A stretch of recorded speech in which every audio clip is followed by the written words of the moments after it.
Makasih ya kalau emang mau nganter saya ke kuburan. Bisa gua duitin nih. Pak Rungkat pun langsung membawa Pak Lurah ke depan makam kuburan Pak RT Jalil. Tapi di sini sudah terlihat ya teman-teman semuanya, di belakangnya sudah ada Pak Jail yang siap menjawab semua pertanyaan dari Pak Rungkat dan Pak Lurah tentang kenapa Pak Lurah didatangin sama hantu Pak RT Jalil dan mau apa sebenarnya hantu. Pak RT Jalil kemarin mendatangi rumahnya Pak Lurah juga ya kan? Hehehe. Tapi ya namanya juga sudah disetting sedemikian rupa sama Pak Rungkat. Jadinya deh, di sini Pak RT Jalil atau Pak Jail menjawab apa yang sudah disuruh sama Pak Rungkat guys. Kira-kira Pak Rungkat meminta apa kepada Pak Lurah ya? Sampai-sampai Pak Rungkat menyuruh Pak Jail buat mendatangi dan meneror Pak Lurah juga. Apakah Pak Rungkat meminta uang dan bakalan menguras hartanya Pak Lurah guys? Atau malah Pak Rungkat bakalan meminta naik jabatan ya? Coba tebak kalau menurut kalian semuanya. Gimana nih guys? Komen dan tuliskan pendapat kalian di bawah ya.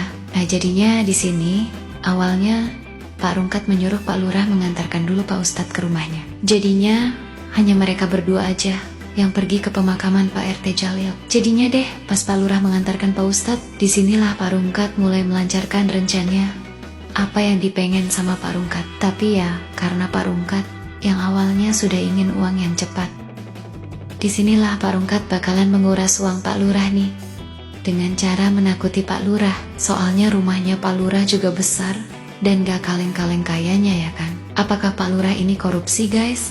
Hah, tapi gak mungkin ya kan. Hehe. Singkat cerita, perjanjian jam pun sudah disepakati antara Pak Rungkat dan Pak Lurah guys.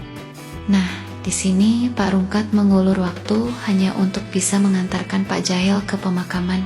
Jadinya Pak Jail sudah ada di sana lebih dulu dan bersembunyi di tempat aman juga. Nah, kan nanti Pak Rungkat yang awalnya bertanya dulu lebih awal.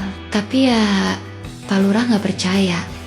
Soalnya mana bisa orang mati menjawab ya kan. Tapi alangkah terkejutnya Pak Lurah setelah mendengar suaranya Pak RT Jalil yang benar-benar hidup dan berada di dekatnya. Di sini pun Pak Lurah merinding ketakutan.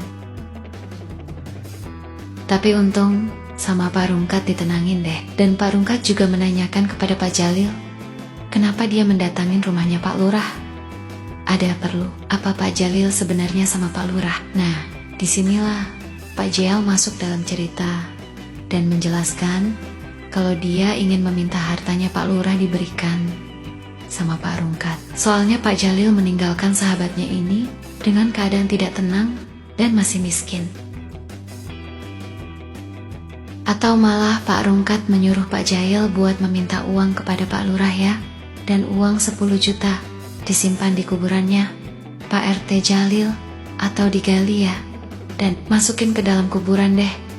Masih jadi misteri. Soalnya Pak Rungkat bakalan melakukan apapun supaya dia bisa mendapatkan uang. Segala cara bakalan dia lakukan. Dan kalian juga sudah tahu kan kalau Pak Rungkat itu adalah orangnya licik banget guys.